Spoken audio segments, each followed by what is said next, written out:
वाराणसी के सांसद नरेंद्र दामोदर दास मोदी आज एक बार फिर अपने वाराणसी दौरे पर, अपने संसदीय क्षेत्र के दौरे पर आ रहे हैं। वह लगभग दोपहर 1 बजे वाराणसी पहुंचेंगे और विभिन्न परियोजनाओं का शिलान्यास और लोकार्पण करेंगे। जिन सबसे महत्वपूर्ण योजना का शिलान्यास और लोकार्पण करना है, उसमें सबसे पहले है वाराणसी स्पोर्ट्स स्टेडियम। उसके पहले वह शंकरा नेत्रालय जाएंगे, जहां पर कि शंकरा नेत्रालय का उद्घाटन करेंगे। सुरक्षा के व्यापक इंतजाम किए गए हैं, सुरक्षा तंत्र मजबूत है, चारों तरफ सुरक्षा के इंतजाम किए गए हैं।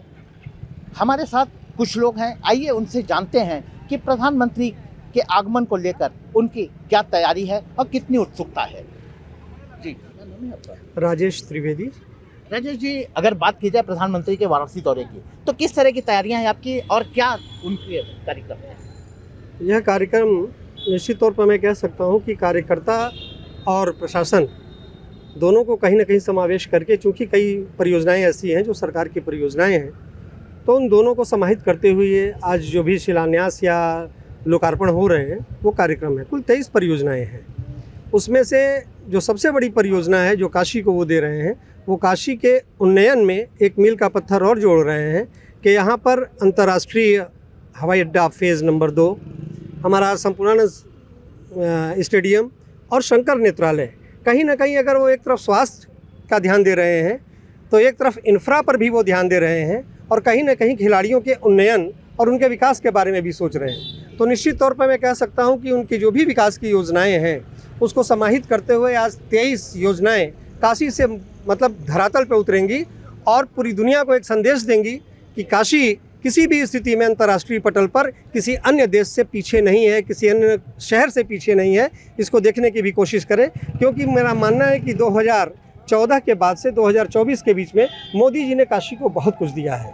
और मेरा मानना है कि आज़ादी के बाद अगर सही मायने में कथनी और करनी में किसी के अंतर नहीं है तो वो नरेंद्र मोदी हैं। वह जो कहते हैं वो करते हैं और काशी के लिए उन्होंने बहुत कुछ किया है। हम काशीवासी आज के दिन उनका तहे दिल से स्वागत करते हैं अपनी काशी में और बारंबार उनका अभिवादन करते हैं और यही मनाते हैं कि भगवान उनको दीर्घायु बनावे, जिससे कि भारत पूरी दुनिया में एक हिंदू राष्ट्र के रूप में, एक सशक्त भारत के रूप में प्रतिस्थापित हो।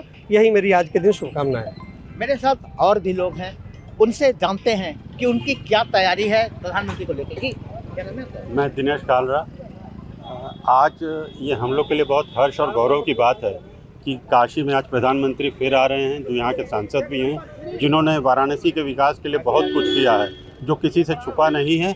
उसी कड़ी में आज इस स्टेडियम का भी पुनरुद्धार हो रहा है।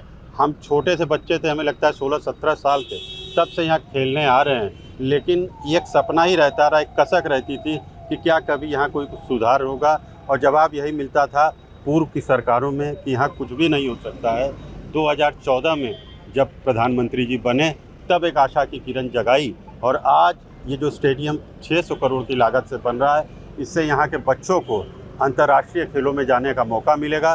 क्योंकि यहाँ के बच्चे पहले तो बहुत प्रतिभावान थे, लेकिन सुविधाओं का अभाव था, इसलिए अगर उनको खेलना भी रहता था वो दिल्ली, बंगाल या कर्नाटका की टीमों से खेलते थे। लेकिन अब ऐसा नहीं होगा। अब आप देखेंगे कि आने वाले खेलों में भारत के खेलों में बनारस के ही बच्चे जाके विश्व में काशी का नाम रोशन करेंगे। जी, क्या नाम है आपका? प्रशांत शर्मा। प्रशांत जी, आज अपने सांसद वाराणसी आ रहे हैं, किस तरह से उनका स्वागत करेंगे? क्या तैयारियां हैं आपकी?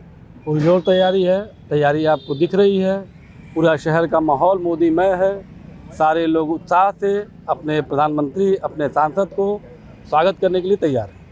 किस तरह से स्वागत करेंगे? परंपरागत जो उनका अभिवादन कैसे करेंगे? परंपरागत तरह से हर हर महादेव, हर हर महादेव। सभी लोगों का यही कहना है कि जब से वाराणसी के सांसद के रूप में नरेंद्र मोदी चुने गए हैं और वो देश के प्रधानमंत्री बने हैं, तब से अब तक विकास की गंगा बह रही है और विकास हुआ है। ऐसे में आज भी वह हजारों करोड़ की योजनाओं का शिलान्यास और लोकार्पण करेंगे। वाराणसी से संतोष चौरसिया, एबीपी न्यूज।